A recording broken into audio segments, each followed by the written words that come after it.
अगर आपने अभी तक से चैप्टर 2, चैप्टर 5, चैप्टर 6, चैप्टर 7 की वीडियो नहीं देखी तो पहले वो देख लीजिए।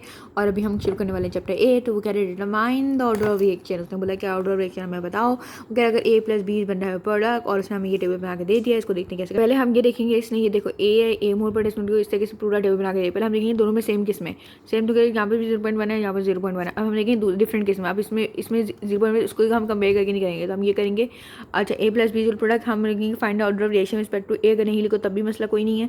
हम करेंगे इंक्रीजिंग कंसंट्रेशन, तो हम करेंगे 0.2 डिवाइड बाई 0.1 करेंगे, तो हमारे पास कितना आ रहा है 2 टाइम्स आ रहा है। फिर हम लिखेंगे इंक्रीज इन रेट, तो हम क्या करेंगे 4 मल्टी 10 के पावर माइनस C डिवाइड करेंगे 1 मल्टी 10 के पावर, हमारे पास कितना आ रहा है 4 टाइम्स आ रहा है। तो हम ये हम लिखना चाहें तो लिख लें, नहीं लिखना चाहे तब भी कोई मसला नहीं है। हम लिखेंगे on increasing the concentration 2 times common the rate become 4 times, तो 2 का 2 लिख देंगे इसको 4 लिखेंगे और 2 का स्क्वायर हमें पता 4 का इक्वल है। ये हो गया find the order reaction respect to B। तो इंक्रीजिंग कंसंट्रेशन पहले तो जैसे मैं तुम्हें बता दी कि हम देखते हैं सेम वाला कौन सा, तो इससे कंपेयर करेंगे और ये इसको इससे नहीं करेंगे। हम करेंगे 0.3 डिवाइड बाई 0.1 करेंगे, हमारे पास आ जाएगा 3 टाइम्स। और अगर हम इंक्रीजिंग रेट देखें तो हम 3 मल्टी 10 के पावर माइनस C डिवाइड करेंगे 1 मल्टी 10 के पावर माइनस C से, तो हमारे पास आ जाएगा 3 टाइम्स। अब हमने ये लिखा increasing the concentration 3 times common rate becomes 3 times, तो 3 इक्वल टू 3 और 3 की पावर 1 जो होती है वो 3 की इक्वल होती है। अब हमें रेट एक्सप्रेशन निकालना है, तो हमें पता है dx/dt right question capital A का स्क्वायर और कैपिटल B का 1। ये मैंने A स्क्वायर और B 1 कैसे लिखा, देखो अब A का यहाँ पर A का स्क्वायर क्यों, क्योंकि 2 का स्क्वायर 4 हो, तो यहाँ से स्क्वायर आ गया मेरे पास। और यहाँ पर क्या कहेंगे, यहाँ पर क्या 3 का 1 करेंगे तो 3 होता है, तो इस यहाँ से आया मेरे पास। और ये बोले dx/dt चलो के और फिर A का स्क्वायर B का स्क्वायर लिख दो और हमारे पास ऑर्डर रिएक्शन आ जाएगा 3। ये देखो 2 + 1 कितना हुआ 3 हो गया, ये हो गया हमारा कंप्लीट।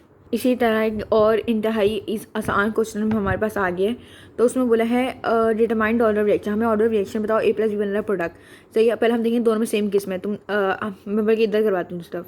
तो हम पहले देखेंगे सेम कौन से, तो तुम देख रहे हो पहले में सेम है, अब उसके साथ हम कंपेयर करेंगे तो जिसमें डिफरेंट है, तो मतलब हम पहले ये लिखेंगे find the order reaction respect to A। पहले ये चीज़ लिखेंगे, नहीं लिखो तो अभी कोई मसला नहीं है। हम इंक्रीजिंग कंसंट्रेशन 0.2 डिवाइड बाई 0.1 करेंगे और फिर इंक्रीज इन रेट 6.0 मल्टी 10 के power minus C divide by 3.0 multi 10 के पावर C। तो पहले ये कर लेते हैं 0.2 डिवाइड बाई 0.1 2 टाइम्स और इंक्रीज इन रेट की 6.0 डिवाइड बाई ये करें, ये हमारे पास 2 टाइम्स आ गया। हमने लिखा कि on increasing the concentration 2 times rate become 2 times, तो 2 इक्वल टू 2 लिखना और 2 की पावर 1 जो होती है वो 2 की इक्वल होती है। ये हो गया हमारा कंप्लीट। हम अगला निकालेंगे find order of reaction respect to B। तो हम इंक्रीजिंग कंसंट्रेशन पहले लिखेंगे जो सेम है उसको और फिर अगले वैल्यू से हम करते हैं, तो 0.3 डिवाइड बाई 0.1 हो जाएगा, 9.0 मल्टी 10 के power minus C divide by इस तरह हो जाएगा। इंक्रीजिंग कंसंट्रेशन निकालेंगे तो इस तरीके से 3 टाइम्स आ जाएगी। फिर इंक्रीज इन रेट निकालेंगे तो इस तरीके से आ जाएगा, एक 3 टाइम्स आ गया, एक 3 टाइम्स आ गया। तो हमने लिखा कि on increasing the concentration 3 times common rate become 3 times और 3 की पावर 1 जो है 3। हम रेट एक्सप्रेशन लिखेंगे dx/dt लाइक A और फिर B, A के ऊपर 1 आया B के ऊपर 1 आया, वो कैसे आया, यहाँ से आया, रुक जाओ, एक यहाँ से आया और एक यहाँ से आया है, सही है। ये मैं तुम्हें पहले भी सवाल में बता चुकी हूँ, अभी समझ में आ गया होगा। ऑर्डर रिएक्शन कैसे हो जाएगा, 1 + 1 2 होता है, तो ऑर्डर रिएक्शन हो गया हमारे पास 2। तो आज हम थोड़े इंटरेस्टिंग क्वेश्चन में, तो वो कह रहे हैं कि रेट कांस्टेंट के for decomposition of nitrogen dioxide is, ये उसने हमें बोल दिया भाई के रेट कांस्टेंट बोले, तो उसमें मतलब हमें के बता दिया कि 1.8 मल्टी 10 के power minus C decimetre cube है, decimetre cube mole decimetre cube पर मोल सेकंड उसने हमें दे दिया के की वैल्यू। और उसने हमें वो भी दे दिया है इक्वेशन भी दे दिया, और उसमें कह रहे राइट एक्सप्रेशन और राइट द रेट एक्सप्रेशन। हमें रेट एक्सप्रेशन लिखना है सबसे पहले। उसने बोला है कि फाइंड द इनिशियल रेट, हमें इनिशियल रेट बताना है जब इनिशियल कंसंट्रेशन। पहले हम एक एक पार्ट की करते हैं। सबसे पहले हमें रेट एक्सप्रेशन लिखना है, तो हम लिखेंगे dx/dt चलो के और फिर इक्वेशन लिखेंगे NO2 होता है, तो ऊपर 2 इस तरफ 2 है तो उसके बाद स्क्वायर हो जाएगा, सही है।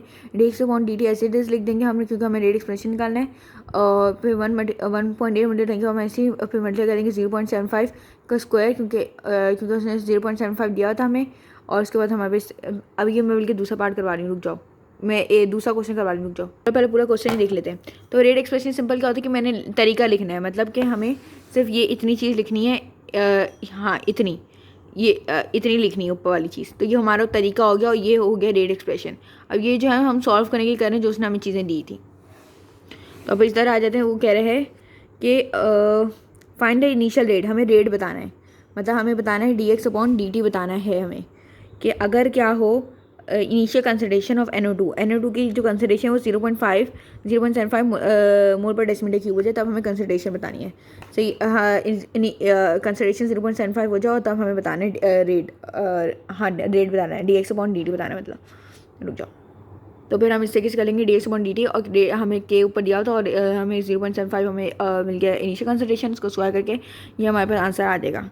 सही, अब हम अगले अच्छा इसका यूनिट जो है हमें निकालना पड़ता है। एक मिनट जाओ। तो देखो तुम्हें पता है कि dm³ मोल सेकंड जो था हमारे पास के का था, राइट, और उसके बाद हमने मल्टीप्लाई करा जो m कैपिटल लिखा हुआ था, m कैपिटल लिखा हुआ था इधर, कहाँ गया, हाँ कैपिटल M लिखा हुआ है इधर, तो ये जो है मोल पर डेसीमीटर क्यूब कहते हैं इसको, तो मतलब ठीक है मोल पर डेसीमीटर क्यूब लिख लिया। अब क्योंकि 0.75 का स्क्वायर हुआ है, 0.75 का स्क्वायर हुआ है तो इसको हम स्क्वायर करेंगे, मोल स्क्वायर, और डेसीमीटर 6 हो जाएगा इस वजह से, और यहाँ पे डेसीमीटर क्यूब 3 था, यहाँ पे 6 था, एक यहाँ पे 3 आ गया, और एक मोल से कट गया, तो ये हो जाएगा मोल decimetre cube second, mole per decimetre cube second. इस तरीके से यूनिट निकाला मैंने। अब जाते हैं अगले पे। अगला पार्ट भी उसने पूछा था, वो कह रहे हैं फाइंड द रेट कांस्टेंट, के बताओ अगर इनिशियल कंसंट्रेशन NO2 की डबल हो जाए, अगर हम NO2 की कंसंट्रेशन डबल कर लें तो रेट क्या होगा। तो सबसे पहले हम ये देख लेते हैं, dx/dt वही सब कुछ ले लेंगे। अब ये जो हमारे पास 0.75 था इसको मल्टीप्लाई बाई 2 कर लेंगे, और उसके बाद इसका स्क्वायर हो जाएगा। सही है, अब जैसा अगर यहाँ पर हमने उसको 2 डबल मल्टीप्लाई बाई 2 किया ना, तो इस तरीके से अगर हम यहाँ 2 का स्क्वायर कितना होता है 4, तभी हमने इसको 4 से मल्टीप्लाई किया है। जो हमारे पास ये वाली कंसिडरेशन थी इसको हमने 4 से मल्टीप्लाई कर दिया, और इस तरह करके हमने के की वैल्यू निकाली कि यहाँ पर ये 4 मल्टीप्लाई होगा उसको डिवाइड बाई 1.5 का स्क्वायर, और इस तरह हमारे पास आ जाएगा के 1.8 मल्टीप्लाई के -3। अब यूनिट कैसे निकालने वो तुम लोग को बता देती हूँ। ये देखो ऊपर क्या था, ऊपर था ये रेट, तो उसका हमने यूनिट निकाला मोल पर डेसीमीटर क्यूब सेकंड, और उसके बाद नीचे क्या था उधर कंसंट्रेशन मोल पर डेसीमीटर क्यूब था, और उसका स्क्वायर था तो मोल स्क्वायर डेसीमीटर 6 हो गया। हमने इसको मल्टीप्लाई की फॉर्म में लिख दिया, रेसिप्रोकल कर दिया। अब 1 मोल से 1 मोल कट जाएगा, 1 डेसीमीटर क्यूब से 3 डेसीमीटर क्यूब से 3 डेसीमीटर ऊपर बच जाएगा 3। अब देखो 3 डेसीमीटर क्यूब मोल पर सेकंड आ गया हमारे पास आंसर, तो यही मैंने इसका यूनिट लगा लिया। अब आ जाते हैं राउंड 16 के क्वेश्चन में। ये थोड़ा इंटरेस्टिंग क्वेश्चन है, थोड़ा मुश्किल भी हो सकता है, और बस में थोड़ी सी ट्रिक है। तो ये कह रहे हैं फॉर द रिएक्शन, ये उसने हमें दे दिया इक्वेशन, और वो कह रहा है कैलकुलेट द रेट कांस्टेंट। हमें रेट कांस्टेंट कैलकुलेट करना है, रेट कांस्टेंट मतलब के फाइंड आउट करना है। When the initial concentration of N2O5 is 10.8 ग्राम पर डेसीमीटर क्यूब। उसने बोला इनिशियल कंसंट्रेशन जो है N2O5 की है 10.8 ग्राम पर डेसीमीटर क्यूब, और वाइल द इनिशियल रेट उसने dx/dt दिया हुआ 2.96 मल्टीप्लाई की पावर -4 मोल पर डेसीमीटर क्यूब सेकेंड। तो बेसिकली अब ये इसमें ट्रिक क्या है ये वाली मैंने बता दूँ। हमें पता है कि कंसंट्रेशन होती है मोल पर डेसीमीटर क्यूब, ना कि ग्राम पर डेसीमीटर क्यूब। तो हम इसको हमें पता है मोल का फॉर्मूला क्या होता है, mass divide by atomic weight. तो मास उसने हमें दिया होता है 10.8 डिवाइड बाय करेंगे उसको एटॉमिक वेट से 14/2 + 16 मल्टीप्लाई बाई 5, इस तरीके से हमारे पास आ जाएगा 0.1 मोल पर डेसीमीटर। अब हमें कंसंट्रेशन आ चुकी है, dx/dt हमें दिया हुआ था 2.96 मल्टीप्लाई के बाद -4 मोल पर डेसीमीटर क्यूब सेकंड, और हमें बोला था भाई तुम के बताओ। इक्वेशन लिख ली मैंने यहाँ पर, फिर हमने रेट एक्सप्रेशन लिखने सबसे पहले dx/dt के और N2O5 का स्क्वायर लिख देंगे। सही, ये हो गया हमारे रेट एक्सप्रेशन डन। अब इसके बाद हम सॉल्व करते हैं, तो हम ये लिखेंगे रेट हमें दिया हुआ है 2.9 से मल्टीप्लाई के बाद -4 और फिर के और फिर 0.1 का स्क्वायर। इस तरीके से करके करा के मैं के निकाल लूँगी, उधर जगह डिवाइड हो जाएगा, इस तरीके से हमारे पास के आ जाएगा। अब हम आ जाते हैं यूनिट पे। तो अब यूनिट देख लो ऊपर क्या था, ये वाली चीज़ थी dx/dt, तो मोल पर डेसीमीटर क्यूब सेकंड था उसका यूनिट, राइट। तो मैंने मोल पर डेसीमीटर क्यूब सेकंड ऐसे लिख दिया, और उसके बाद डिवाइड कर रहे हैं उसको कंसंट्रेशन से जो कि है मोल पर डेसीमीटर क्यूब स्क्वायर की वजह से वो क्या हो जाएगा मोल स्क्वायर डेसीमीटर 6 हो जाएगा। उसके बाद हम इसको मल्टीप्लाई की फॉर्म में लिख देंगे, मोल डेसीमीटर क्यूब सेकंड मतलब डेसीमीटर 6 और फिर पर मोल स्क्वायर। 1 मोल से 1 मोल कर दिया, और डेसीमीटर क्यूब से डेसीमीटर क्यूब कर दिया। अभी ये ऊपर बचेगा decimetre cube mole per second, decimetre cube divide by mole per नहीं decimetre cube divide mole second, इसे ये हमारे बच गया, और ये हमने ऊपर यूनिट लगा लिया। अब ज़रा तुम इस सवाल को देखो, तो इसने दिया हुआ है एक इक्वेशन दी हुई है, और एक मिनट जाओ ये Fe2 है। सही, ये F2 लिखा हुआ है लेकिन Fe2 है, और 2ClO3 है, नहीं 2ClO2 है पता नहीं O3 है, एक मिनट जाओ अच्छा ये Fe2 है, बाकी सब वही है, सही है। अब वो कह रहा है कि हमें कैलकुलेट बताओ रेट एक्सप्रेशन। पहले हमें रेट एक्सप्रेशन लिखना है सिंपल। अब कह रहा है फिर हमें बताओ ऑर्डर ऑफ रिएक्शन क्या है, मतलब सही मज़े चल रहे हैं उसके। बोला अच्छा बताओ के क्या है भाई, के भी बताओ हमें। जब इनिशियल कंसंट्रेशन F2 की हो जाए 0.1 मोल पर डेसीमीटर क्यूब, उसने 0.1 दे दी मोल डेसीमीटर क्यूब कंसंट्रेशन दे दी उसने। अब वो कह रहा है और ClO2 की हमारे पास हो जाए 0.1 मोल पर डेसीमीटर क्यूब। अब कह रहे हैं और हमें पता है रेट ऑफ रिएक्शन हो जाए 1.2 मिलियन टैंक के ओवर -3 मोल पर डेसीमीटर क्यूब सेकंड। मतलब हमें वो बोल रहा है कि भाई तुम के बताओ अगर ये सब कुछ हो जाए। मतलब उसने dx/dt भी दे दिया है, उसने कंसंट्रेशन भी दे दिया है। तो देखते हैं किससे किसे करना है। तो मेरे हाथों में दर्द हो गया। खैर अब ये हमें क्वेश्चन दिया हुआ है, तो ये रेट एक्सप्रेशन हमें लिखना है। तो dx/dt के Fe2 हो जाएगा और ClO2 के पावर 2 हो जाएगी। ClO2 की पावर 2 क्यों, क्योंकि यहाँ पर 2 है, इस वजह से। रेट कांस्टेंट हमें निकालना है, तो रेट कांस्टेंट पहले निकाल लेते हैं। तो हमें कह रहा है इनिशियल कंसंट्रेशन 0.1 है F2 की, हमने F2 की कंसंट्रेशन की 0.1 और कह रहे हैं ClO2 की भी 0.01 है, हमने 0.01 का स्क्वायर कर दिया। अब सबसे पहले हम क्या करेंगे, और रेट भी हमें दिया हुआ था ऊपर के 1.2 मिलियन टैंक के पावर -3, ये हमें रेट दिया हुआ था। हमने सब कुछ लिख दिया। अब इसको हम पहले हम इसको स्क्वायर लेंगे, उसको मल्टीप्लाई बाई 0.1 करेंगे, फिर इसका ये एज इट इज रहेगा। फिर इसका के 1.2 मिलियन टैंक के पावर -3 डिवाइड कर लेंगे इससे, और फिर हमारे पास के आ जाएगा ये। अब यूनिट का हमें मसला है, क्यों है यूनिट क्या होगा भाई। तो यूनिट की फिक्र आपने नहीं करनी, मैं बता दूँ कैसे करना है। तो पहले हम देखते हैं रेट एक्सप्रेशन का यूनिट क्या, मोल पर डेसीमीटर क्यूब सेकंड। हमने लिख दिया मोल पर डेसीमीटर क्यूब सेकंड, और डिवाइड करेंगे किससे हम इसके, ये हो जाएगा मोल per decimetre cube, mole per decimetre cube multiply हो जाएगा किससे, मोल स्क्वायर डेसीमीटर 6 से, क्योंकि उधर स्क्वायर था, यहाँ पर जो तुम देख रहे हो स्क्वायर है, इस वजह से ये हो गया। अब इसका हम इसको कर देंगे, ये रुक जाओ, 1 मोल से 1 मोल कट गया, सही है। या हम इसको बल्कि हम इसको मल्टीप्लाई करके लिख देते हैं, ये मोल स्क्वायर ये तो एज इट इज है, उसको हम मल्टीप्लाई करके क्या कहते हैं डेसीमीटर क्यूब डिवाइड बाई मोल हो गया, multiply by decimetre cube, decimetre 6 divide by मोल, ये हो गया, सही है। हमने बेसिकली रेसिप्रोकल किया, मतलब ये इस तरीके से, ये ऊपर जाकर उस तरीके से हो जाएगा, रेसिप्रोकल कर लिया। अब ये हो जाएगा 1 डेसीमीटर क्यूब से 1 डेसीमीटर क्यूब कट गया, 1 मोल से 1 मोल कट गया, क्या जाएगा डेसीमीटर 6, और ये हो जाएगा मोल स्क्वायर सेकेंड, इस तरीके से। तो ये हमारे पास यूनिट आ गया, सही है।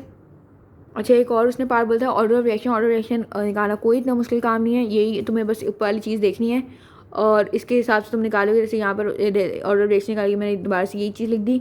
ये 2 + 1 होता है 3, तो 1 + 2 हो गया 3। ऑर्डर ऑफ रिएक्शन जो थर्ड ऑर्डर, बस इस तरीके से करके डन हो गया। अब वो कह रहा है कि एक रिएक्शन है जिसमें ये फॉर अ रिएक्शन ए बन रहा है प्रोडक्ट में, थ्रेशोल्ड एनर्जी हमें दे दी 40 kg मोल, और इंटरनल एनर्जी हमें दे दी 10 kg मोल। और वो कह रहे हैं कैलकुलेट एक्टिवेशन एनर्जी। तो ये देख लेते कैसे करते हैं। पहले एसिडिस लिख दिया और एक्टिवेशन एनर्जी, और तो थ्रेशोल्ड ये फॉर्मूला एक्टिवेशन एनर्जी निकालेंगे, threshold energy minus internal energy. तो तुम्हारे पास थ्रेशोल्ड एनर्जी तुम्हारा 40 डिग्री ऊपर तुम देख सकते हो, माइनस कर तुम 10 से तुम्हारा 30 kg मोल आ जाएगा। बस इतना ही काम करना था। अब एक 2013 का क्वेश्चन कर लेते हैं जिसमें हमें ऑर्डर ऑफ रिएक्शन निकालना है और हमारे पास ये चीज़ें दी हुई है, सही है। सिंपल सी बात है, टेबल में उधर बना लेती हूँ, देख लेते हैं। जैसा कि मैंने तुम्हें बताया, पहले हम लिखेंगे finding order reaction respect to A, या नहीं लिखो तो अगर तुम डायरेक्ट करो तब भी कोई मसला नहीं है। पहले हम देखेंगे सेम वाले कौन से, तुम देखते हो ऊपर वाले 2 सेम है, और उसका हम देखेंगे एक साथ डिफरेंट कौन सा, ये वाला डिफरेंट। तो हम क्या करेंगे, इंक्रीज इन रेट करेंगे, इंक्रीज इन कंसंट्रेशन करेंगे तो हम 0.2 डिवाइड बाई 0.1 कर लेंगे। फिर इंक्रीज इन रेट करेंगे तो हम 60 मिलियन टैंक की पावर -4 डिवाइड बाई करेंगे 8 मिलियन टैंक की पावर -4, 2 टाइम्स आ गया। इसका हम लिखेंगे कि अगर हम कंसंट्रेशन इंक्रीज कर दे रहे हैं 2 टाइम, तो हमारा रेट ऑफ रिएक्शन में हमारा 2 टाइम्स इंक्रीज होता है। 2 लिख दोगा, 2 का पावर 1 जो होती है वो 2 की इक्वल होती है। फिर इसके लिखेंगे हम finding the order reaction respect to B, तो इंक्रीजिंग कंसंट्रेशन लिखने के लिए अब पहले देखो सेम से कौन से, ये दोनों सेम है, और उसके बाद डिफरेंट लिखेंगे। तो 0.2 डिवाइड बाई हो जाएगा 0.1, इंक्रीज इन कंसंट्रेशन 2 टाइम्स हो जाएगा। और इस तरह increase in rate 16 million tank की पावर -4 डिवाइड बाई करेंगे 8 मिलियन टैंक की पावर समथिंग, तो हमारे पास आ जाएगा, 1 मिनट रुक जाओ, हमारे पास आ जाएगा 2 टाइम्स। तो ये एक हमें कहेंगे इफ़ इंक्रीज, अगर हम कंसंट्रेशन को 2 टाइम इंक्रीज़ कर देते हैं तो जो हमारे पास क्या कहते हैं, हमारे पास रेट जो होता है वो भी 2 टाइम इंक्रीज हो जाएगा। तो 2 की पावर 2, और फिर हम रेट एक्सप्रेशन लिखेंगे dx/dt ए के ऊपर 1 लिख देंगे, क्योंकि हमने यहाँ से कहीं 1 निकाला था, और वहाँ से बी के ऊपर भी 1 लिख लेंगे क्योंकि हमने निकाला था। ऑर्डर रेशियो इस तरीके से हमारे 2 हो जाएगा, ये हो गया ख़त्म। तो तुम चलो ये वाला क्वेश्चन देखो। रेट कॉन्स्टेंट उसने बोला द रेट कॉन्स्टेंट, ये हमें दिया हुआ है, के हमें दिया 1.8 मिनट टैंक की power -8 mole per decimetre mole नहीं डेसिमीटर क्यूब पर mole second. The initial concentration of NO2 is 2 molarity. What is the rate of reaction. Rate of reaction हमें बताया, कह रहे हैं dx/dt बताओ. नहीं, हाँ वो कह रहे हैं dx/dt बताओ, जबकि ए की वैल्यू है 1.8 मिनट 10⁻⁸ और हमारे पास कंसनट्रेशन दी हुई है 2 मोलैरिटी. तो इसको कर लेते हैं. तुमने पुराने तरीके से इक्वेशन बनाया, उसको के की तुम्हारे ये सब कुछ दे दिया. सही है, dx/dt का पहले हम रेट एक्सप्रेशन लिखेंगे. अच्छा, के और फिर NO2 की पावर स्क्वायर लगा लेंगे. फिर के हमारे पास ये हो गया और उसको बाद 2 हमें 2 मोलैरिटी दिया हुआ था, M दिया था कैपिटल M, तो वो मोल पर डेसिमल क्यूब 2 का स्क्वायर कर लेंगे. तो बेसिकली हम 2 का स्क्वायर मल्टीप्लाई ये करेंगे, हमारे पास ये आंसर आ देगा. और यूनिट हमें निकालने पड़ेंगे, वो देख लेते हैं कैसे निकालते हैं. पहले जो के का यूनिट दिया हुआ है वही मैंने एज इट इज कॉपी कर लिया, decimal cube divide by mole second. ये मैंने कॉपी कर दिया. मल्टीप्लाई कर देंगे किससे, मोल पर डेसिमीटर क्यूब से. लेकिन हम स्क्वायर लेंगे क्योंकि इसका तो मोल स्क्वायर डेसिमीटर 6 हो जाएगा. एक डेसिमीटर क्यूब से एक डेसिमीटर क्यूब कट गया. यहाँ पर इस तरीके से कर करा के हमारे पास आ जाएगा, mole divide by decimetre cube second. Mole per second decimetre cube इस तरीके से आ जाएगा हमारे पास. बस हो गया खत्म. अब वो कह रहे हैं कंसिडर द रिएक्शन A+B बन रहा है C and right the rate expression of the above reaction. तो हमें सबसे पहले रेट एक्सप्रेशन लिखना है. वो कह रहे हैं what are the unit of rate of reaction. हमें बताना है dx/dt का यूनिट क्या है. और वो बोल रहा है कि will the specific rate constant के इंक्रीजेज डिक्रीजेज और remain change if the concentration of a variable. कह रहे हैं क्या होगा के का अगर हम जो कंसंट्रेशन है उसको डबल कर दें तो क्या होगा कंसंट्रेशन. तो जो रेट कांस्टेंट उस पर क्या होगा, वो इंक्रीज़ होगा, डिक्रीज़ होगा, या वो चेंज ही नहीं होगा. तो हमें ये बताना है दूसरे पार्ट में. तो देख लेते हैं किसी किसे करना है. उसने हमें दे दिया A+B इक्वल टू C बन रहा है. तो रेट एक्सप्रेशन लिख लेते हैं, dx/dt इज इक्वल के. और ये देखिए ए और फिर ये भी हो जाएगा B, सिंपल. और उसका हमें बोला है कि unit of rate of reaction, हमें dx/dt का यूनिट लिखना है. तो हमें पता है के का होता है decimetre cube divide by mole second. और फिर हम मल्टीप्लाई कर देंगे मोल पर डेसिमीटर क्यूब से, मोल पर डेसिमीटर क्यूब और दूसरा भी मोल पर डेसिमीटर क्यूब. तो मोल पर डेसिमीटर क्यूब एक मोल से एक मोल कट गया, एक डेसिमीटर क्यूब से एक डेसिमीटर क्यूब, तो बन गया mole divide by decimetre cube और सेकंड बच गया हमारे पास. ये हमने यूनिट डाल दिया. हम बोलेंगे rate constant will not change with the increase or decrease in concentration of A and B. Rate constant change नहीं होगा अगर तो हम जो कंसंट्रेशन है उसको हम इंक्रीज़ कर लें या डिक्रीज़ कर लें, वो जो हम कहते हैं हाँ वो हो जाएगा रिमेन एंड चेंज. बस बात खत्म हो गई. ये बस स्टेटमेंट लिखनी है, उसने जो पूछा वो बस इस तरीके से. तो ये हो गया हमारा कंप्लीट. और हाँ बस हो गया कंप्लीट. तो जल्दी से जाके तुम लोग चैप्टर 7, चैप्टर 2, चैप्टर 5, चैप्टर 6 और की वीडियो देख लो अगर वो नहीं देखी. और जाने से पहले चैनल को कर दो तुम सब्सक्राइब. तो चलो मिलते हैं अगले वीडियो में.